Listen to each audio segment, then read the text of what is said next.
when you're playing songs on the piano that are of more of a ballad nature, one of the things that you can do is similar to arpeggiation. So you might remember in an earlier video that we talked about developing our arpeggiation, and we can do, and that's quite nice for sort of upbeat music and everything. And it's good sort of exercise as well for getting your rhythmic discipline.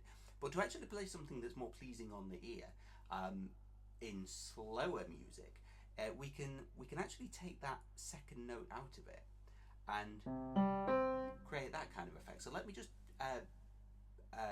simplify that now, what it is. So we're using the key of C major as per usual, okay? And in C major, we are just basically, for that arpeggiation, we would just be going up using the triad C, E, G, and then top C. So, and repeating that. But what I'm going to ask you to do is take the third out of it. Now, the third being the third degree of the scale. So C, D, E. So 1, 2, 3, C, D, E. So take the E out of it. And now we're left with a C, G, C. And that is kind of like a fifth chord, effectively. So the interval that we're left with is C, G, which is a perfect fifth, which is an interval, which is a lovely, lovely interval. And then what we're doing is we're topping it off with that C on the top. And in doing so, what we're doing is we're creating a slightly emptier sound, but we're also giving ourselves the opportunity to spread it out and make it sound really nice and free. So when, particularly in slow pieces, that's why I emphasize slow pieces. If we use the pedal like that, that kind of effect is really, really nice. So there's all sorts of music, like slow songs that you could put into this, or that you could use this technique for. So let's think about something like Adele. Now that's in the key of F. So let's just take the first line of that chorus for Easy on Me, for example, which, if we just use basic chords, F, D minor, C. So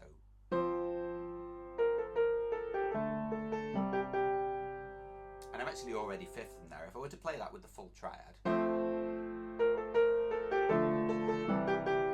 so if I take the third out, so F, A, C becomes just F and C, D, F, A for D minor becomes just D and A, and C, E, G for C becomes C and G.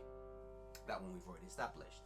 And what we can do is, obviously, we've got to be mindful of where our right hand is. We don't really want to cross here. So if I'm playing the melody here, I just want to move down the octave, just so that it, doesn't clash with my fingers, when I reach those top notes. And what I can do is, now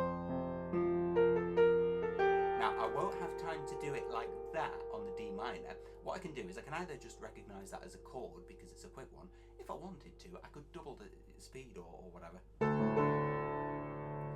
And then, so the effect that you get is,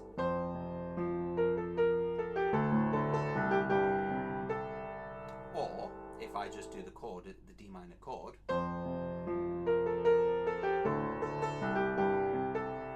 like that. And that's a really, really nice way of sort of slowing things down.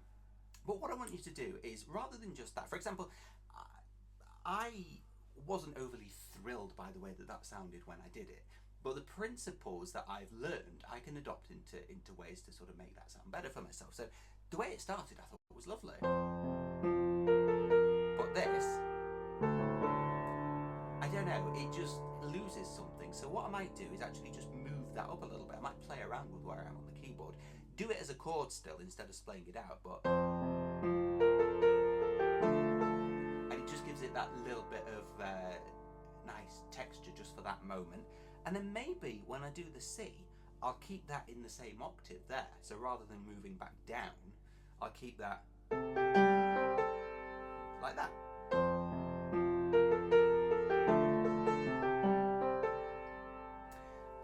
And there you go. That's exactly the kind of thing that you could do. Just play around with splaying those chords out like that, because fifth chords are really, really powerful.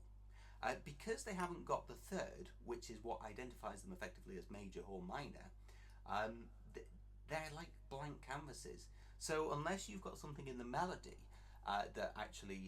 unless you've got that third note in the melody, then it sort of creates this lovely empty sort of sound, which is really, really nice for building on. Now, if I just play the melody on its own in the right hand, so play nothing else in the right hand, you can maybe hear how empty it sounds.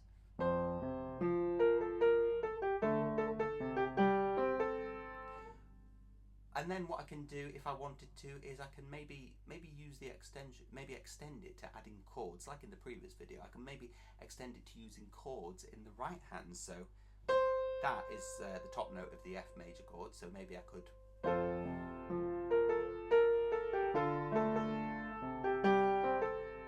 was a poor example, but let's try again. So.